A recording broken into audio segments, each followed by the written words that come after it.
Yeah, hi everyone. It's Billy here from 47 Wolves. All I am. I hope you're all well. I'm wishing everyone all the best today. Thank you for joining us. I welcome Karina Webb. Thank you, Karina. Karina's background, a little bit of it is she's a psychic and a medium, a Qi-gong practitioner, a well-being communicator for pets, as well as being a spiritual reverendship, easy for me to say, mentor, life coach, a motivational speaker. You're also an author, Karina. So there's a lot of facets to you, and welcome and thank you very much for joining me. And how are you today? Hi, Billy. Look, thank you so much for having me on your podcast. This is very exciting to join with you, chat with you, and to say hi to the viewers there. So, look, I'm quite well. I am really well. I couldn't be better, actually. Last year, probably around this time, I had quite an enormous amount of weight on my body. So I'm feeling absolutely Oh wow, yeah, fantastic. yeah. Good for you. That's awesome. Yeah, always feels better to be healthy, doesn't it? Yeah. So Karina, we might just start if you're happy to share just a bit of your background, how you got started in how do we become a psychic or medium, and how do we when did you work that out, and just your background and how you got to where you are today, if that's okay. Sure, Billy. Look, when I was a young girl, uh, I have a twin brother, so both of us used to see animals, spirit animals, on the wall when we were very young. So that was probably the start. However, as my years went on, growing up as a child, it wasn't an easy life for me. Uh, However, we just become kids and we are molded in a certain way. And I didn't find the spirit world to be very exciting. In fact, uh, there was a time there where I didn't want to have spirit in my life. I was pushing all that away. And I think there'll come a time where I just accepted that what I was seeing was normal. Okay. And then, as spirit, sorry, spirit came closer to me, I began to just open up. But it wasn't until much later that I really found, through maturity, of course, the ability to connect with spirit. And so I used to sit with spirit from Brisbane right through to the Sunshine Coast in some circles. And we used to do that 5 nights a week, drooling meditation. But, it was essential. It was essential because the more we connect with our spirit team, the more we will unfold our development. And so, this is what I think is important for anyone wanting to be a psychic or a medium, is to sit with spirit. This is the most important thing, and to do it regularly as well. Beautiful, beautiful. Thank you for sharing that. Just for people out there that are maybe this aren't so familiar with this, my understanding, like you've got clairvoyants who see spirit, clairaudient that hears spirit, clairsentient that sense it. I think more for me, I'm a cognizance, so I have a knowing and I get a feeling and so that would be my abilities, I think, without having considered myself a psychic. If I look at that, that's probably what I do. How does it come through for you, Karina? Well, a lot of my clairs all come at once, but they didn't all come. When Right. I was growing up, they didn't all come. And this is something we have to unfold and become stronger and stronger at it. So I would have to say that majority of my clairs are quite strong today. Right. Knowing would have to be the strongest, along with clairvoyance, because when you know something. That is, and look, I have many a times in mediumship, uh, you know, said something and someone will say no, no, no, and I'm just the messenger. Right, right. And to find they come back and say, oh my God, you were right. It's not about whether I was right. It's just the fact that the spirit world will give us messages accordingly to help another. Right. And so, so just regarding that with my clairs, most of them, the clair audience, I still hear, spirit, but it probably would have to be one of my, less fortunate ones.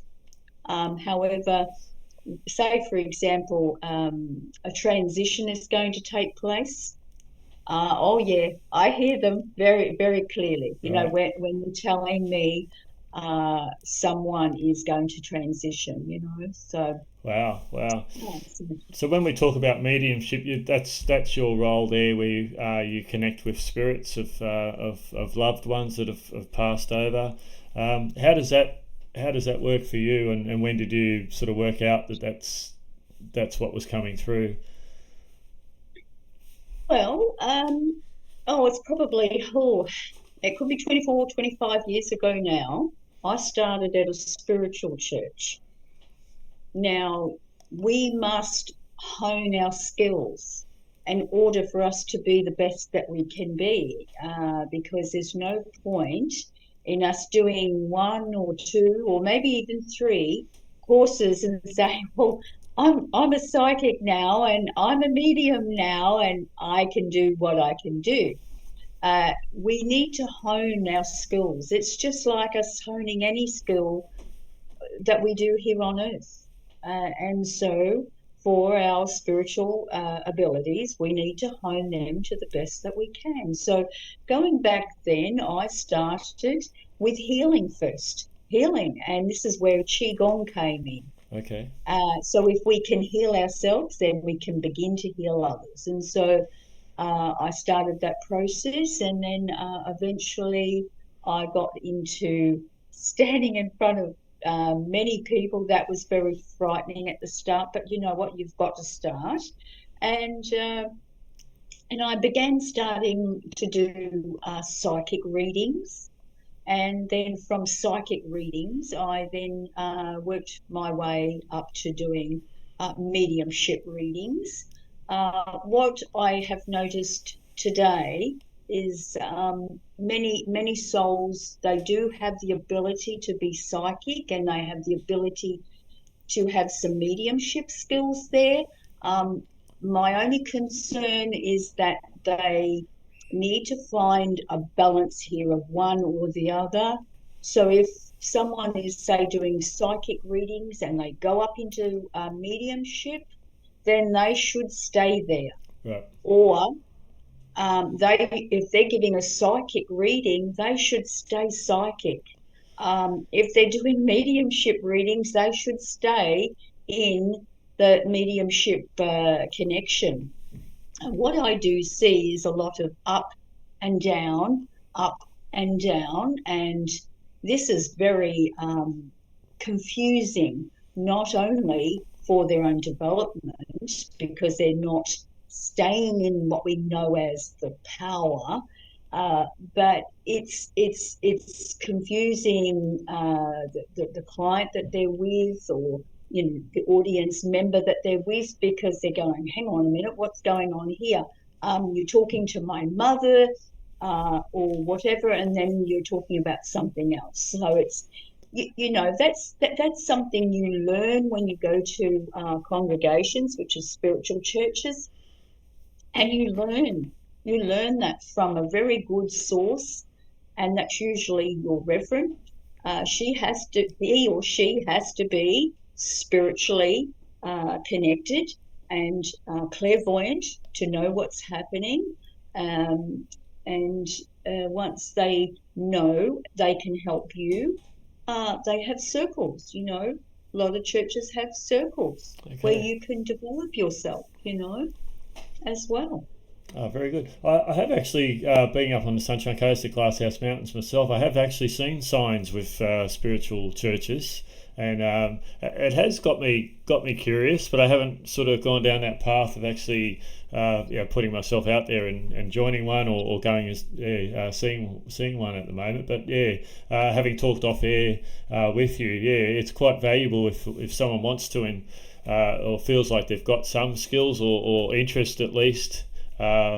It's important that they do develop a relationship, whether it's a church or have a mentor that can guide them and assist them to hone in on their skills, so we're not just going willy-nilly. That sounds like it's very important. Oh, it's paramount. Like, you really must. If you're going to work in the industry, you've got to have a background of, making a lot of mistakes Yes. behind the scenes, without me making a lot of mistakes behind the scenes, and coming forward in, as I said, 25 years in the making here. It allows you to improve yourself. And I would recommend that anyone that wants to do both, be a psychic or a medium, needs to, follow up on those spiritual churches. And now in our area here, I know that Wamaran has a spiritual church. Glasshouse Mountains, Biwa is another one. Redcliffe is another one. There's also the very big one down in Brisbane. I know there's so many more, but there has been a lot closed down too, Right. there, Billy. So it's a shame because, without these congregations, it makes, people sort of go out there and see, because the thing is what you do in a spiritual church and what you do on the outside is very different. Right. You see, it's the same as for myself, doing a one-on-one here and going out to the public. You know what I'm saying? That's very different energy. Yeah, definitely. So you just brought up energy. I know you said before, Karina, that you started with Qi-gong. For anyone that doesn't know, Qi-gong is very energy based. It's a traditional Chinese method. I've only just started learning more. I've done a little bit of Tai Chi, done Reiki, I've done other energy modalities, but Qi-gong is something I want to learn more and do more moving forward. So did you find that was a good sort of grounding for you, or a good base, a good platform for you to learn about energy, learn what it's all about, feel it, and then that sort of naturally progressed you back into, like you had those abilities when you were a child, but it got you back into more of an understanding of your psychic side and the mediumship? Yes, look, going back in those days, we had what, was a really profound Friday mornings where we would gather together. Spiritually minded people would gather together. It was a whole heap of us. It was like 40, 50 people. And it was a healing time. And from that healing time, which was, several hours, we would then go and catch up and have a cuppa afterwards. And anyway, I came walking in the door and I said, oh, I'd love to heal, And anyway, they just said, oh, just put your hands on the body. So I said, okay. Well, little did I know I was actually doing Qi-gong healing. So each guide will work with each of us very differently, okay, and their modalities as well that come through. So here I was eventually, once I knew what I was doing, I then learned the theory of it as well. And based on that, I was called to go and heal this wonderful healer too. He was really wonderful. But he said, I needed you to heal me. And I said, oh, why? What's wrong? And he said, I've got a massive lump on my stomach. And he said it was the size of a grapefruit. And I said, oh, wow. Okay, well, I can only do my best, with the spirit world. So here we were. We both, Spirit and I, got this grape-sized lump on his stomach down to a 5-cent piece. Wow. Oh my goodness, I couldn't believe it. And then Spirit said the rest was up to him. He needed to do the rest of it and to, work with healing himself. So here we got this massive lump just right down to next to nothing. It took about 25 minutes, but that's where my journey kind of started there, Billy. That was just amazing. And I thought, well, I understand I was the vessel for Spirit to do this work, and this was very powerful.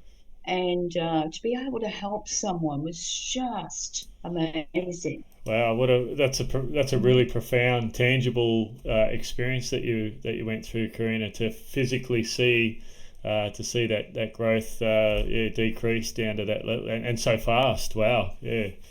That would have really given you a lot of confidence. And so when did you have that understanding? Because we learned that in Reiki as well, that it's not us healing. And I always a bit hesitant to say I'm a healer. I'm a conduit, and I'm using the universal energy. The person who I'm working with, we've got to work with their higher self as well. So I always found that I get very energized when I do Reiki sessions or medical intuitive or healing sessions. But I'm always very clear to the client or anyone I speak to that I'm not a healer. I've got the abilities to be the conduit, and I welcome it in. Did you work that out quite quickly, or was that something that was shown to you that you just expressed it then, Karina, that you realised pretty quickly that you weren't the healer, you weren't doing the healing, but you were part of the process? Yeah, they were channeling through you. Oh, look, absolutely. I know, yes, I knew back then, and I know now. I can actually heal with my eyes open. So that's how long I've been doing that. It's the same with trance, it's the same with, just in general. But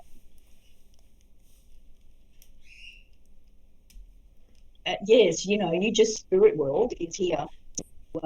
So my healing guide is there to do the work, and it's just so amazing to be able to have that connection with them. Yes, yeah. Do you some people talk about having a team of guides. Is that Yes. is that the case in your situation? Do you have a team of guides that help you? Yes, each and every one of us have a team of spirit guides, helpers, inspirational, people, and then we have ones that come on in that will teach us specific things that we may want to know, because not everybody is just going to know everything straight away. They're going to have to bring specific guides in to do that for us, especially if we want to learn business or something like that. That's way out of our capabilities, yeah. So that's really important. And we do need to take into consideration that even though many are not in a state of understanding, is that we also have spirit team that are, let's say, far out of the scope of what we feel is just the norm for us. So when I say it's someone who has passed, it's beyond that, right? So we have our grandmother who is there to help us. Okay, we also have people here on Earth, such as Native Americans or Europeans or whatever, who have lived here on the earth and is here to help us too. But we also must remember that there is much higher dimensional guides here to help us. All right, I don't want to frighten anybody in that process, but there is nothing to fear, right? Just talking a little bit about that, some people come to me about, I have spirits in my house and they're frightening me. Well, I can only say is that there should only be your loved ones and your team of spirits in your home with you. And should you be having other spirits in your home, this is all about frequency, vibrational frequency, you see, because your frequency possibly may be very low, which allows then spirits from the other side to come on and be with you. They are not lost. They're not stuck here on earth. They are in spirit, but they're choosing to come to a very low vibration because they can. Yes. Not because they want to, but because they can, okay? So I say raise the vibration as best you can. Listen to good music. You know, the music today is very low vibrational. So we need to get some high vibrational music, and that really does help us. And, you know, sometimes when we have sad things that happen in our lives, those things can drop our vibrations down. And but we just know we have to pick ourselves back up again. Yeah, very. Yep. You know, I'm at such a high vibration, no low vibrational spirits would come near me, you know what I'm saying? And I know that. So it's just, but, you know, back all those years ago, possibly because I was unaware, you know, of my spiritual development. Yeah, and it's a very, very important point you make there, Karina. It's for anybody out there, whether you're even looking to go down the psychic path or not, just in general, keeping your vibration or frequency at a as high a level as you can. It's very meaningful for what you're welcoming in energetically, isn't it? If you're going into fear, you're going into anxiety, stress, all those lower vibrational energies, just like you said, invites those beings in or that energy in, because they can only go to where their match is, isn't it? So if you maintain a higher vibration or higher frequency, like you say, they just literally can't touch you. They can't even enter your space, so to speak. Well, it's a bit like a springboard, isn't it? They just bounce off you. Right. You know, psychics work at that psychic level. Sometimes they need to be very careful about who they're reading because, you know, you don't want to dig up from the ego level. You want to pick up from the higher, you know, the higher level of your connection here. You know, I see this time and time again, and especially even over the years in the spiritual churches, you know, possibly something like, oh, you're having a really bad week. Well, no one wants to hear that they've had a really bad week, right? What they want to hear is something inspirational. They want to hear that you get yourself out of the ego because what you're delivering is coming from your ego. And 9 times out of 10, when you're saying negative stuff, it's coming from your own, you know, your own demeanor here. Yep. That isn't positive, because everything you deliver as a psychic or a medium needs to be positive. Yep. And uplifting. Absolutely. That's what we're here for. Absolutely. You know? And that's a really good point, Karina. If you're you know, you're dealing with a client, how you're feeling within yourself has such an important impact, doesn't it? Like if you're not taking care of your own health, physically, mental, spiritual, then that's going to pour out into the person, or you're going to connect with the lower part of their vibrations as well. And like you say, you want that experience for them to be inspirational and at that higher level. If they're already feeling down, there's no point reinforcing that, because that's just that'll just spiral them down into another path where you're I love that you're very conscious and aware of that's part of what you do when you're speaking to people. Yeah. And I try to teach that too. Because when my students are in that negative place, I said, come out of the ego. Come out of the ego, because your clients don't want to hear that. That's not where you're supposed to be going. Right. You're supposed to be up there at the soul and the spirit level and getting that good information that is going to be helpful for them. Right. Okay. Well, I work a lot more higher, so I can bring that more information in, as so long as it's still helpful with their daily life as well. Excellent, excellent. Can I ask, when you're dealing with a client and maybe they come in with some issues or challenges, and they're at that lower vibration, or when they come and see you, do you, obviously you're there to lift them up and their vibration as well. Do you feel, do you need any mechanisms within yourself to ensure that you don't get caught up in their vibrations, or is it because you're at a higher frequency that doesn't even enter the equation? Yeah, I think I know what you mean there, Billy. Is that if I have a client that comes in and is negative and doesn't want to take any of the information, or is having a bad day or anything like that, well, I do use some techniques in order to get in there, to work with that client to the best that I can.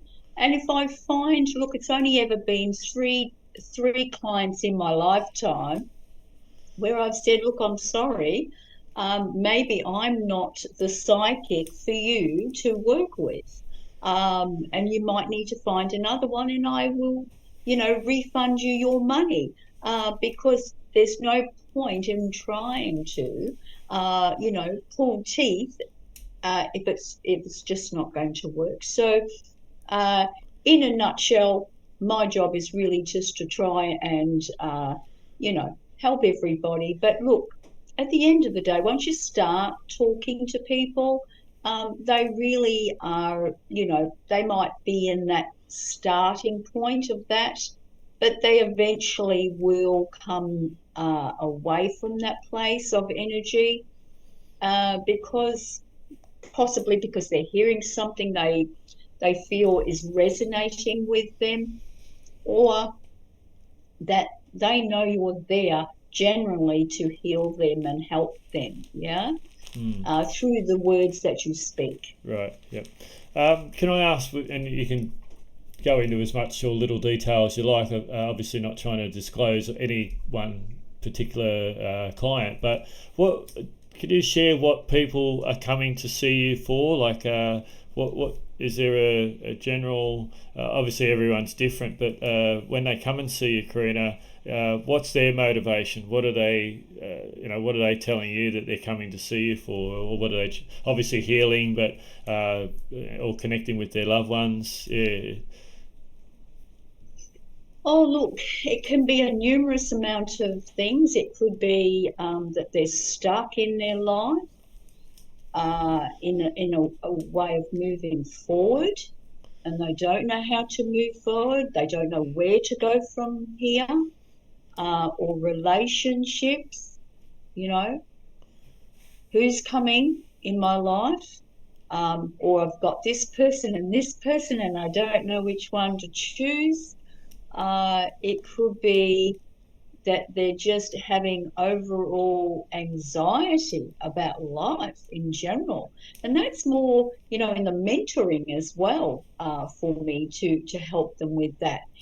Whether it's psychic or mentoring, we can sometimes put the two together, because, at the end of the day, it's all about helping. Yeah. Helping them get on with their life and feel energized and say, look, you know what, I've left Karina, I can move on with my life and just begin the process. Beautiful. We quite often use that word self-empowerment. Is that part of what when you're mentoring or life coach? Is that something that you're focused on when you're speaking to someone or working with someone? People can call it many things, self-empowerment or any. I think it's light bulb moments, actually.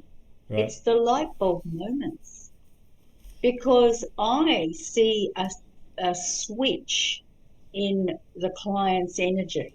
I see it, I feel it, I know it. It's going back to the clairs, you know what I mean?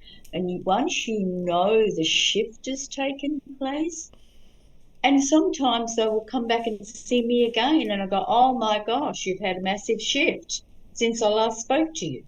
Yep. Do you know what I'm saying? So, yeah, for me, it's really, it's just those light bulb moments. It's sometimes you just say one or two things or a sentence, and it's like, oh wow, Yeah, and you know. you can almost see So from that moment that transformation has gone to the next level because they've had those light bulb either moment or moments. Yeah, yep. because it's not us that help them, it's the realization that they've heard something out of the scope of their box. You know what I mean? Because they're in a frame of mind thinking one thing, and then all of a sudden you say, nope, you're out of the box. We want you thinking about something totally different now, right? And then they go, oh, wow. So really, all in all, they've done their own work. Right. Yeah, they've done their own self realization. So they're yeah, that's great. What so the inspiration and transformation that you're doing, you find sometimes that's not doesn't necessarily have to be over a long period of time. It can happen quite quickly once they come to that realization or have that light bulb moment. Look, it just depends on the client. So spirit always working with me always. It matters not whether I'm doing mentoring or anything, and so it just depends on the client, and spirit will come full force and direct with someone because that's exactly how they need to hear it, or they'll be as soft and gentle in a way that allows them to just take it in so naturally and easy and, lovingly. You know what I'm saying? And I'm not saying the other way is too harsh either. It's just spirit just knows a way. And look, when I start talking, I talk really fast in my readings. So Okay. I'm actually speaking quite slow at the moment, yeah. Yeah. So that's how really it works. Yeah. I've been to a I couple hope of it's psychics over the years, and they all seem to talk very, very fast during the reading. So yeah, I get that to the point where you almost got to slow down. Like if you tape it, yeah, you have to slow it down because it's just and that's how it must come in for you, is it? It's coming out obviously at that pace. absolutely, you've got to go with the flow. Because spirits here in here helping us too. We're only the facilitator as well. Yep. Excellent. Uh, With what on your website, and we talked about it briefly, the joining two worlds. So we've talked so far about you doing pretty much one-on-ones, but the joining two worlds. Would you like to elaborate on how that works? yeah, look, 5 years ago, I decided to go out live and do full mediumship readings and it's 2 hours events. And those events, I just pretty much go anywhere I can. So I have been going a few places now in those 5 years, and it's really touching base with spirit loved ones. So, for example, this Sunday afternoon, I'm at Bribey Island there at the RSL, and actually there's a few seats there still available. And so, I connect with people's loved ones, and I relay messages of their messages to the recipients that are coming to visit. And that gives me great joy, so much great joy. And I can remember helping a young girl, and I might have even mentioned this to you, but her grandmother coming through to your belly about, helping her in her life and getting on with her life because, she wasn't wanting to live here any longer. So, yeah, it's very important, and I enjoy doing the work. Excellent, excellent. And when in those the 2 hours, what do you feel, or what do you, from your experience, Karina, what the spirits that come through? Obviously, they're predominantly there to help their loved ones that are in the room. Is there without generalisation, is there a certain theme that they come in with, or is there or it just varies? You have such variety of what they're there to do depending on their relationship. I guess I'm trying to ask this question, but having been to a couple of those types, I haven't been to yours, but yeah, it seems to vary depending on who they're bringing in and what the spirit wants to communicate. You would experience such variety, I guess, of what they're trying to what messages they're trying to bring in. Yes, Billy, definitely, because we have all different people, spirits, that is, on the other side, of all walks of life, and they're going to come through any which way they can. They're going to come with any information that they can to start that conversation happening with me. And we are building a relationship. So just like you and I here now, and we are with our viewers here, we are building a relationship. I am with the spirit people, and so they will, just automatically bring in whatever was part of their life, and they could be very funny, or they could be feeling very sad.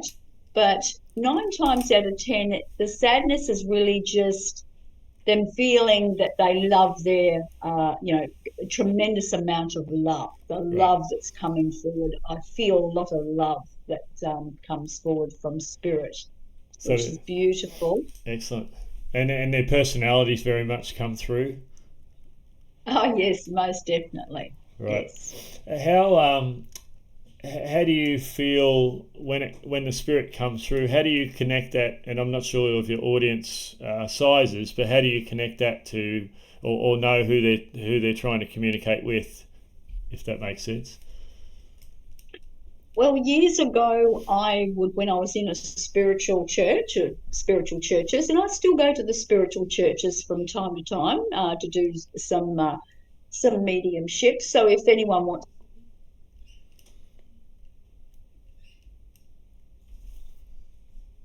to go to the spiritual churches, they can see my train of thought. Isn't that terrible? Just relay that again to me. Sorry about that, Billy. No, that's all right. That was good timing because you just sort of cut out a little bit. So I'll start this again. So Karina, with when the spirits are coming through, obviously they're trying to communicate in all the different forms that they are. But how do you match that up with someone in the audience and know that, okay, this spirit wants to speak with John or Jim or yeah. Oh, yes, of course. So years ago, I would go, I want to go to that person over there, and your loved one wants to connect with you. But I find today that's not the most appropriate way to do it today.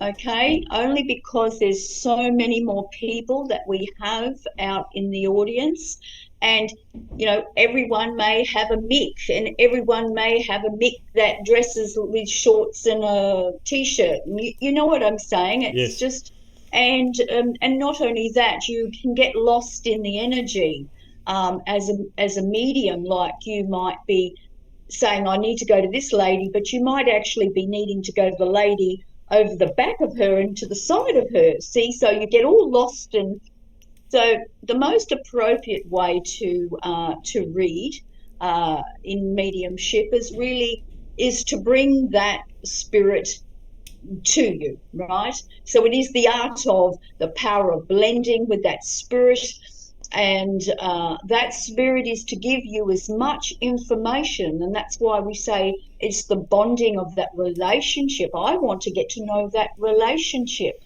that this spirit person, was here. And so this person is then feeding this information to me. So I will give about, 7 or more bits of information, whatever the spirit wants me to relay. And then I will have a few and I'll put it out to the audience. And so a few people will put their hands up. And so my job is to nail it down to one person. Right. Because, there could be half a dozen, or there could be 10 people that all have someone with the same information. Right. So we want to bring it down to one person, because I'm not connecting to all of the spirits. I'm connecting to, say, your spirit, Billy. And so if I'm connecting with your spirit, I don't want to be connecting with anyone else's spirit. Now, in mediumship, we can do 2 links, 3 links if we want to. But look, in joining 2 worlds, in 2 hours, I haven't got time for that. Right. It's not something that we want to do. We want to get in there, get a message across to the recipients, and then close that connection off and get on to the next one. Beautiful. I hope that's helped. Yeah, no, absolutely. And I'm interested. I have been to a couple, not of yours, like I said, but I love watching the reactions of the audience, people who connect with their loved ones that are come through to share their messages, and without having spoken to them, just their reactions, the tears and laughs, and it seems to have such a profound effect. What feedback do you get from the people in the audience, particularly after sharing that? What would be a beautiful experience? Oh, saying things like, "You've changed my life." No, we'll say, "No, your spirit loved ones have changed your life, but you can connect with them too. Right. You can connect with them. They need you to talk to them every day, Mm. right? Because we talk with our loved ones here every day, or every other day, every week, and all spirit loved ones on the other side want us to say, "Hi, how you doing?" Just touching base. That's it, Yeah. And look, they don't even mind if you tell them how frustrated you are, or angry at you are. They will try and help you, Right. They just want to hear from you. They just don't want you to forget them, Okay. right? Yep. Just make a connection, and you will find that each day or each other day you find that connection with them, you'll be building a connection with your spirit team, as well as your spirit loved ones. And that's when your whole development starts opening up, big. Beautiful. Hey, do you find, Karina, like we on Earth, we can sometimes get caught up in our narrow vision, and we talked about frequency and energies before. Do you find the spirits, when they're coming through, for where they are, they have a bit more of a holistic, and they can see the big picture? Is that sometimes what they bring to the conversation, or the messages that they're, if we're the person on Earth or in your room, for example, might be feeling a little bit lonely or hurt or angry, do they give them a fresh perspective generally? No, not normally. They might just give them some future something coming in, or they just might give them some sort of connection that might uplift them, that has been previous, Yeah. that they would be aware of. And that usually gets them, just usually a connection from their loved one. I can recall, though, I had a lady that had her mother come through, and she said, "I don't want to talk to her." And I said, "Tough." I said, "I am just the messenger, and I'm going to deliver it." Right. But because you know what, it takes an enormous amount of energy for the spirit people to come through. And isn't it just a good bit of respect just to hear what they have to say? Yeah. Yeah, absolutely. And it was all good, of course. But, like that's forgiveness on this side, of course, But, as I said, it's just our job as mediums to deliver the messages. That's all. Beautiful, beautiful. When people come and see you, whether it's one on one or in these joining two worlds, so would you think that? I guess where I'm going is if they're coming in to see you or into one of your sessions, and they may be a little bit skeptical, define. I would imagine if they are, then even if they're not or they're a bit neutral, that this would be life changing to know that okay. I've just spoken to my loved one, whether there be a mum, grandmother, grandfather, whatever it may be, and there'd be that knowing for them, and that would be life changing for the rest of their life if they didn't have that belief system, whatever that may be. That okay, when someone dies, there's that feeling of loss and feeling of separateness that would reconnect them and I would imagine, and I'd love for you to share your wisdom, that would change their whole mindset in their life as well, knowing that we sometimes people live in fear of death, and knowing that okay, when I die on this vessel, there is another world out there for me. I'm not, my soul is going to live on. Yeah, look, I've had many skeptics. I've had skeptics come to me one-on-one, and I've had skeptics in joining two worlds as well. It doesn't matter. It really, truly does not matter. It's, again, I have a job to do, Yep. and that job is to deliver the message, and it is up to them. I had a young boy, when I say young boy, young guy, and he was a skeptic. And he goes, after the event, he said to me, "Oh my God." And I said, "What?" And he said, "I didn't believe in any of this crap." He said, but you've now changed my mind, because he said, "My girlfriend just dragged me along and I got a text message from a deceased person on my mobile just now." Wow. He just couldn't believe it. Do you know what I mean? So Yes, that just completely changed his life. it would You know do. what I'm Yeah, saying? yeah, because And this that's person was on Facebook, and so they'd been deceased, and then all of a sudden, bang, in comes the message. And this person had been deceased for quite a while, so wow. Yeah. it does happen. You can't get any more tangible than that, can you? Yeah. It's Yeah. one thing for them to come through you, and yeah, I see. I do see why people possibly come in skeptical. Um, sorry, I thought I lost you. Yeah, I can see why people do have that skepticism. A lot of people do have their evidence base, so they're like, well, if I don't see it, I'm not going to believe it. And quite often we have to believe before we're able to see it. Yeah, so that's beautiful. That I haven't heard of that to that level. Like for them to come through in a message, like literally on Facebook, that would change your life. You would be, oh my God, I'm here. Yeah, it wouldn't matter your level of skepticism. There's proof there, isn't there? Yeah, yep.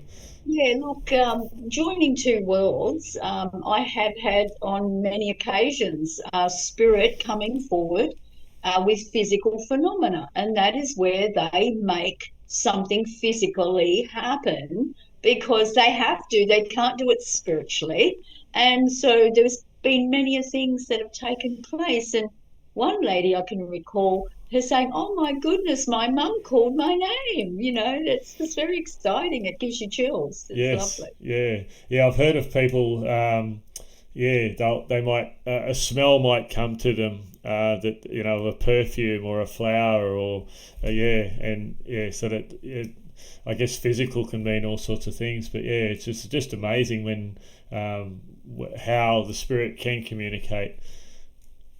Oh, Absolutely, because that is the time. Yes. It's the time when when the energy is high, and they've got them right where they want them. Right. Yeah.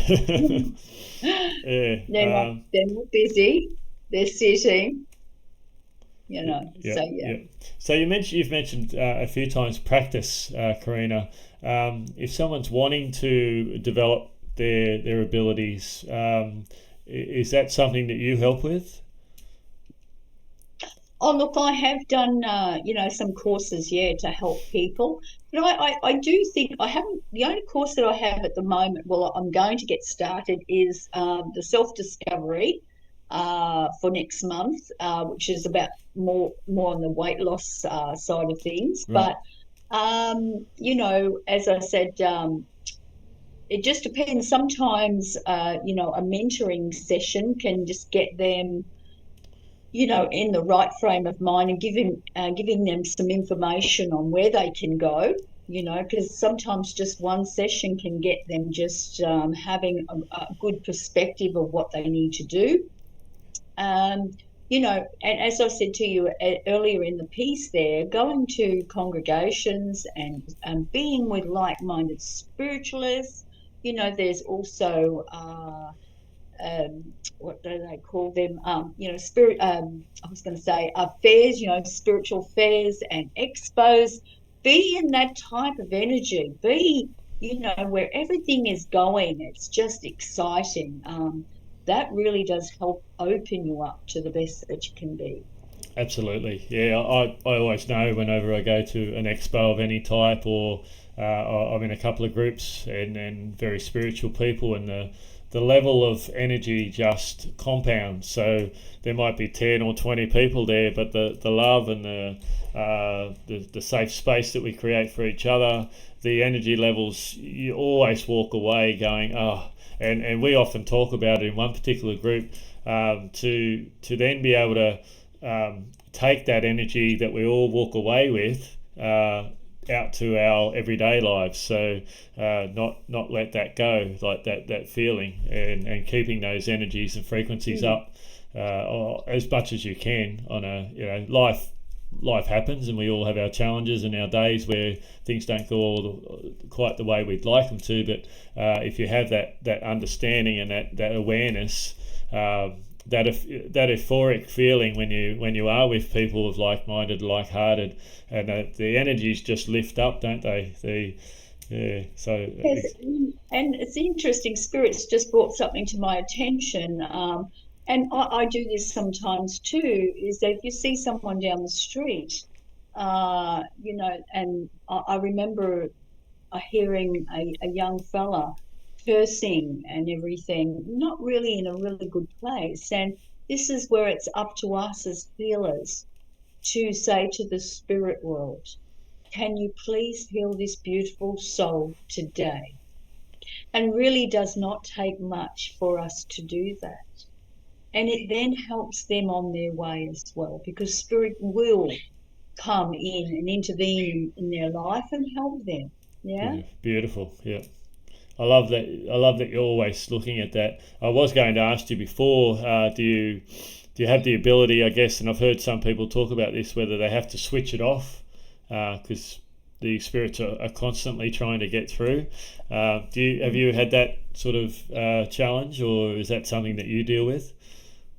That's interesting that you brought that one up there, Billy. I was at a post office there a couple of years back, I think it was, and I had a lady that I knew from one of the spiritual churches, and of course she was way, way, way down the line, and I think it was near Christmas time,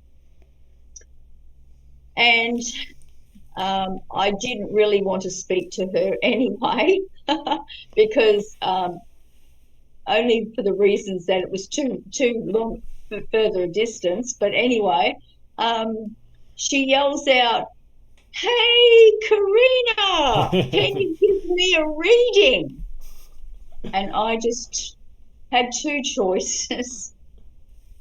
Is to acknowledge her and say, sorry, not right now, or just totally ignore her. And Bless her, I did ignore her, because, you know, not everybody knows what I do. Right, yep.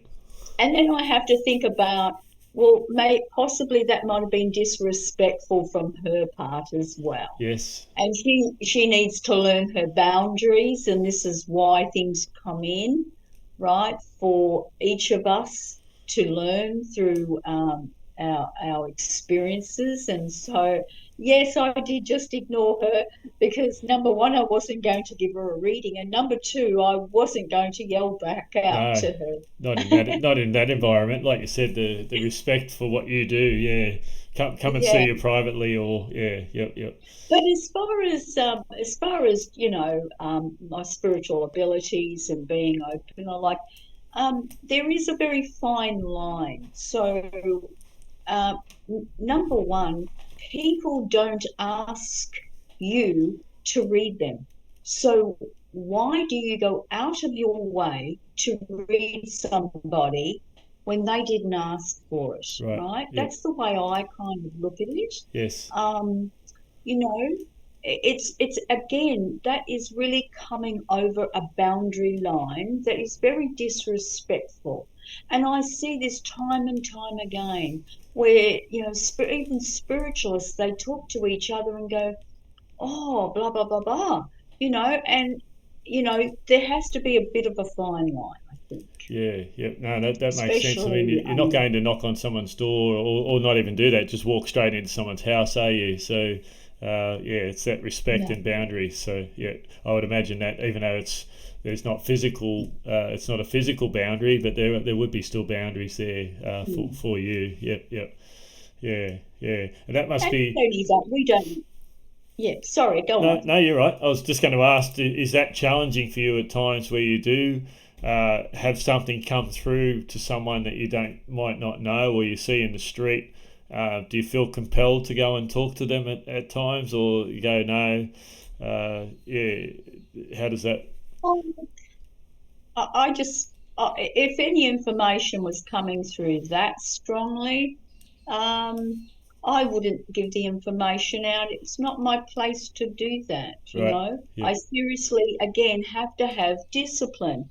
You have a job to do, just as a carpenter does his job, or a builder, or, anyone. And so you have to have some discipline within yourself. You can't just willy nilly throw your messages out there to the public, right? Whether it's asked or not asked. Yes. The thing is that, and you have to have that self control. Self Uh, control. Yep. yeah, self control, I think, is very important Yeah. you know, um, because the spirit world, we have to understand spirit is here to teach us lessons. And if we're going to constantly be putting out messages to everyone, then spirit will keep making it happen, Right. you Yep. see, until we learn some lessons. And so, well, if psychics and mediums want to do that, that's by all means they can do that. I don't say to them, don't do that. For Yes. me personally, this is my own experience, and I don't do that. Yeah, no, that's fair enough, and I completely resonate with that. Yeah, I think if I was in your position, I would do the same thing. I think. Yeah, yep, yeah. Karina, I wanted to talk about your book. You're also an author amongst all your other attributes and Oh, skills. You, Heavenly Home. Oh, there you go. I don't know Yeah, if you can see there. yep. Heavenly Home, I wrote back some many years ago, and Heavenly Home is a book for children to open up their spiritual development. Okay. And it's about a young girl who has lost a loved one, and so she never forgets her own development. And as she grows up, she's connecting with her loved one in the spirit world. And through that process, we can, when we read these books to our children, then that helps them, open up as well. Mm. My children growing up, they were very spiritual. and so that book would have been very handy back then. Yeah, that's wonderful, wonderful. And what inspired that book for you, from your perspective? That inspired me from the loss of my own mother, because I thought to myself, wow, I've lost my mother, which was quite devastating. And how would it be for someone who was quite young? Right. Yes. Someone quite young would be finding it extremely difficult. Or where do they go from here? You Yeah. know, they've gone. Oh, they've just gone. They're buried. Well, where do they go? Yes. You know, and Heavenly Home shows them where they go, and that they can communicate with their loved ones. Right. Right. I won't disclose who, but a friend of ours, mum passed away. I won't even disclose when. But their grandchild actually seen the great grandmother, and not that long after the passing, and it was beautiful to watch that the family were open to the great grandchild's experience. I guess having a book like that would allow them, or help the whole family, the mum and the dad, or the mum and dad and the child themselves, to understand that's okay, that they're not just imagining it, that it's not just a figment of their imagination. They're actually, it's that connection they're getting with their loved one that's passed is real. So I'm just thinking of your book and how that would have helped them in that experience, even though everyone was loving and very open to it. And supportive. It was just amazing. And I guess coming from that, seeing that a young child had that ability and that openness, that the person that passed away had come through to her, as opposed to the adults in that scenario. Absolutely. Children are on such a higher frequency than us, and this is why they're connecting with our loved ones more than we are. And, these make believe friends, they're not make believe friends, they're spirit. Yes. They're spirit guides, they're spirit loved ones, they're spirit children that they're playing with and talking to. And so this is always a wonderful thing. And the thing is children do not care what people think of them. And it's not until we get to this age that we are that, we worry about what people think. And that is one thing that I have learned over time, is not to worry about what people think of you. Yes. You really don't have to care. No. What matters. What do they say? It's none of your business. Yes. Yeah. And I have heard from different people around that I've listened to, that they have had that ability when they were young, and it was almost talked out of them. So get your head out of the clouds, stop daydreaming. They're only they're only imaginary, like all the terminology. So people, as they're growing up, almost, and they don't want to be seen as different. They reach a point maybe in their teens, quite often from what I've read and heard, where they sort of not lose that ability, but they repress it, or suppress it, and then it's only later in life, as they mature as adults and get to whatever age it is, where they go, you know what, I actually don't care what people think. I'm going to do this. This is my calling. This is what I'm meant to be doing. Yes. I totally agree with you. Look, I can honestly say there's not many people know that I do this work, and that's okay. You know what I mean? But the thing is I don't try to hide it either. Right. I've just learned over the years that you just have to stop worrying about what other people think of you. Yes. That's a very hard lesson to learn for a lot of people. Yep. Regardless of what your calling is or what your skill set is. It's Yes. good. I went and seen actually a herbalist yesterday that a friend's put me on to. So it's that was really beautiful connection. We went down, and you sort of his name's Amir. I said, Amir, after probably half an hour, I said, I really feel like, when you meet someone and you feel like you've known them in a past life, you just have that bond straight away and that connection. Yeah. So yeah, Yeah. yeah, he's a beautiful soul. So yeah, no, because I'm going down or going to attempt to go down that more natural path for what lies ahead. So yeah, we. I decided on Friday after seeing the oncologist that because all my levels and that are really good at the moment, so they're all perfect. They said, but so their reasoning for chemo is to as more of a preventative. So of course they throw all the stats at you of what your standard person goes through and everything else. So excuse me. So. Yeah, for right or wrong, it's it. Every cell of my body was like, no, I think there's another way. So, And I'm glad you said that, because I'm very much natural alternative. In fact, I very much I have a lot. I must have a lot of Chinese background, meaning previous lives and stuff. I know I was a Chinese boy last lifetime.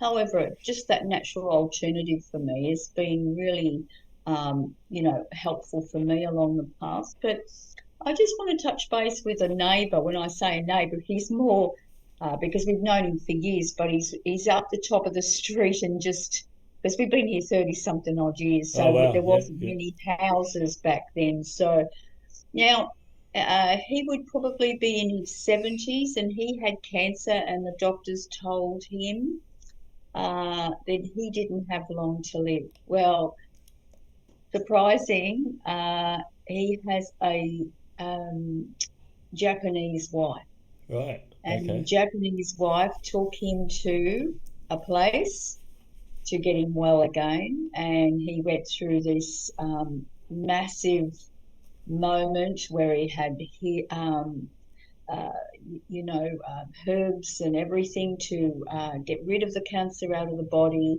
and to heal himself, recovery, everything, and he's living now, and it's just oh, how such good's that? such a blessing, you Yes, know. yeah, absolutely. It's interesting. Yeah, like your story with your neighbour.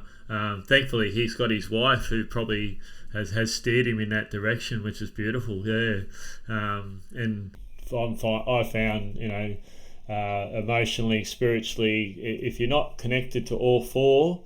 It can be a challenge because it's that weakest point almost that will fall apart. So for me, getting my head around everything, and then having that spiritual background really helped me. I noticed that in hospital, watching other patients. I wasn't in a cancer ward; I was in a bowel ward. But yeah, how all the different patients handled it. Some were just happy to lie in bed and whittle away, and others were up and about, really trying to get their health back physically and mentally, stay strong. And it's interesting, isn't it? Yeah, so.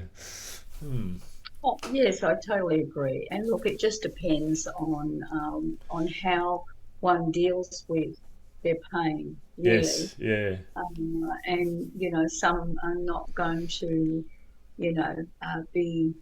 be forthcoming in a way that, hey, it's okay to have cancer. They've got to show their emotions, and that emotion usually stems from fear. yes, So whether they're feeling frustrated or angry or some form of anguish that relates all that, it's all coming from the fear of what's going to happen to me. And you'll know yourself there, Billy, that this gives you a massive wake up oh, call. It really makes you readjust your life in a way that has you thinking about, wow, life is so short, I need to change things. And, I've had a lot of loss of my family and friends and such. And so, therefore, that allows me to realize that life is short. And of course, as I connect with the spirit loved ones on the other side, I can see that they don't like being where they are. However, when I say they don't like being where they are, they want to really be here, living Earth a lot more. They wish they'd had life in a better state of mind. Right. Um, they're trying to touch base with their loved ones to say, hey, don't remorse over me, don't have anguish over me, don't get frustrated or anything like that. Live your life to the fullest. We are here to guide you, help you. I just had my mum this morning. She pops in every now and again, and she just she tries to trick me, right? So she's doing very well actually at tricking me, but yeah, she just comes in with little subtle things, and before I actually see her, so she's becoming very good at it, Oh, and very so good. then, then of course I catch on, and then we have a burst out laughing with each other. It's just wonderful. Oh, that's brilliant. And does she like playing little tricks? Does she? She gets a bit cheeky. Well, it's not that she's cheeky, it's that what she'll do is she'll bring something. And so, say she brings a song in, right? And sometimes that song, it'll be a certain way. And that song, she may change the beat. She may put it in another context of another song. And so I'm sort of singing along, and I'm like, hang on, this kind of sounds like something. Yep. So that's the kind of thing she does. Yeah, things like that. Oh, that's brilliant. That's brilliant. That's fantastic that you've got that connection with her still. Yeah, I think Karina, for me, I don't have. Well, I haven't had your experiences, so I won't say I don't have your abilities because I think we all have deep down. I just haven't explored it. Um, but I have I have a knowing and a faith of just through different experiences. Yeah, I know there's more. I know there's that connection to Source, to Creator, to God, whatever we want to call it, and so for me, that fear wasn't that's not in me. I want to stay around. I've got more to do, and when the time came a while back when we were in hospital, and they said, "Look, you've got 1 to 4 hours to possibly live if we don't get you in for the surgery." I had that half an hour or so to contemplate, literally say goodbye to my wife as I was wheeled into a surgery. But I had that chance to not quite a near death experience, but it felt similar to have that. Like you said, really contemplate my life. I'd already done that anyway, but that was a real right. Okay, how are you going to go with this? And I'd actually talk. I felt like I talked to God or talked to the Creator. Said, "Look, I really want to be here. I've got a lot more to do. I have faith in whatever your decision." And ultimately, and I've said this to my wife. Ultimately, if I don't come out of this and I'm meant to go, just know that I wanted to be here, but I'll also accept that my contract's up and I'm off to wherever we go to. So, And I think it doesn't matter how long we're here on the planet, is really important for us to make a difference. yes, It doesn't matter if we're here for a short period of time or if we're here for a long period of time. What matters is that we make a difference. yes, And that can be walking down the street and smiling at someone, or literally helping someone, whether it be the homeless or just helping someone in a tough time. And this is probably why I do what I do, and that's important for me, yeah, to always be helping people. But I know there comes a time, there's a fine line with us in this industry, and it really doesn't matter what industry that you're in on that spiritual path. Sometimes you cannot help certain souls, right? And you have to know, okay, my job is done, yes, right? I've done the best that I can, and this soul has to continue on, knowing that whatever you've done for them, they need to go on their path and either change their life or not. Or not. Now, here's a good example. So many months ago, I met an elderly gentleman, and he was down the street and he was homeless and he lived in his car. And so he did say to me, "Oh, my son kicked me out." And I said, "Oh, I feel so sorry for you. And of course, as I used to years ago work for seniors, I have a bit of a soft heart for seniors. However, I did go through hoops and everything to helping this gentleman, to getting him some place to stay. So I went through the channels of the homeless people that help with those. Sorry, not homeless The people, but the organisations and people it, that yeah. help homeless people. Also, the council, Moreton Bay Council, also help homeless as well. They have a division there. And so we went through all these channels to help him. And, he's still living in his car today. So at the end of the day, you can only help those who help themselves. And sometimes, some don't want to be helped. Yes. And we have to understand that just because we've come here doesn't mean that everyone wants help. He's on his journey doing what he pleases, and that's really what we have to take into consideration. Yeah, very true, very wise. We do, when we're naturally helpful people, we want to help others. Yeah, we can sometimes get caught up in what it is we think we're doing the right thing, whatever that may be. But yeah, you're right. I've sort of slowly learnt that, particularly when you have that in you. Like I said, you want to help someone, but you have to accept that they're on their path, like you said, Karina. And are we actually helping them sometimes? Because if that's their path, that's what they've chosen. Sometimes we just need to, if recognise that and pull away and not. I guess from a feeling responsible for that, we can't. What is it? 8 billion people in the world. We can't help everybody. We're not here to do that. So it's quite. No, that's right. Quite freeing in a way, because all right, I don't need to help everybody. I can only help with whoever's in front of me, and beautiful. All right, I've already. What I could just add to that is what's really important is when those people walk away, is we ask the spirit world to help them.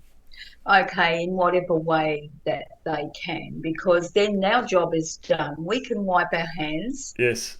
Feeling good in our heart that we've done our best, and then we hand it over to the spirit world. Yes. And then all is done. That's true. Very good. Very good. Yeah. Yeah. You want to send them off with love and the best intentions. So it's a big thing. All right. We've sort of touched base on this before, but I'm just going to ask you a few questions, Katrina, that I ask generally everyone. What inspires you to do what you do? Oh, it's always about helping people. I've just been down this path for such a long time, and if I wasn't helping people with spirit, then I don't know what I'd be doing. You know what I'm saying? You have to follow. This is the thing. You start connecting with spirit, and when you start connecting with spirit, then you just naturally go with the flow, and that just sends you down paths to help people. Yep. See, as I may have mentioned to you before, I didn't want to go down reverendship, but I did, right? But it was the best thing ever for me to do that, because without that path, I wouldn't be where I am today either, see? So it is very important to know that whatever we're doing in life, we're here to help mankind, no matter what, through the connection of spirit. Beautiful. I love that answer. In your humble opinion, what are the keys to happiness, peace, and being all of you? Peace, happiness, and all of me. Well, peace and happiness, that's an illusion. Okay, it's an illusion. We want to be peaceful, we want to be happy, because those illusions, they come and they go, they come and they go. So it's the connection that we have with the Great Spirit. Oh, there goes my guide coming in telling me Great Spirit. Okay, because normally I would just say spirit, but yes. So connecting with spirit is foremost, and that's what the more we connect with our spirit team, okay, and the overall of living in spirit state with them as often as we can brings us that peace and happiness, joy, all those emotions that come from the place of one, and that is love. Very Yes, good. because when we connect with spirit, we have love. Yes, so all those are just ricochets of the one. Uh, and as far as myself, well, I've forgotten what you just said about myself, but Oh, anyway. just being all of you. Oh, being all of me. Well, look, you know what? Being all of me is really just about doing what I love to do. Don't care about what other people think of me. Because, I did worry many, many years ago about what people thought of me. And you get to the point you have to say to yourself, people don't matter. Your path with spirit matter and what you do. And you know what? You have to get out of the comfort zone. For those who are frightened to get out of the comfort zone, you've got to get out of the comfort zone. That means do things that other people are not going to do, right? Because if you don't, you're going to be playing a low key here. Like everyone else, you've got to come and step up and be your, as many would say, true, authentic self. That comes from just not being bothered what other people think of you. Yeah. And just following your path, your true desired path with spirit. Beautiful. Yeah. Yep, yep.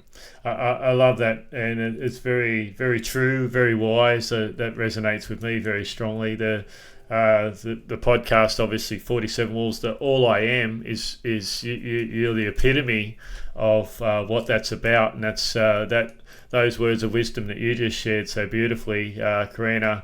I echo those thoughts for anyone listening. To be all of you, all I am, for any individual, you've got to let go of that trepidation and that and sometimes programming of that you want to be everyone's friend, and you need to fit in, or you need to comply, or you need to do things a certain way, or even do the right thing.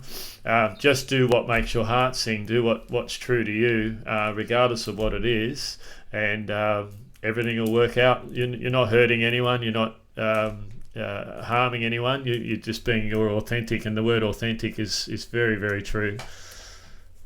And also, too, Billy, I wouldn't be where I am today if I did listen to people.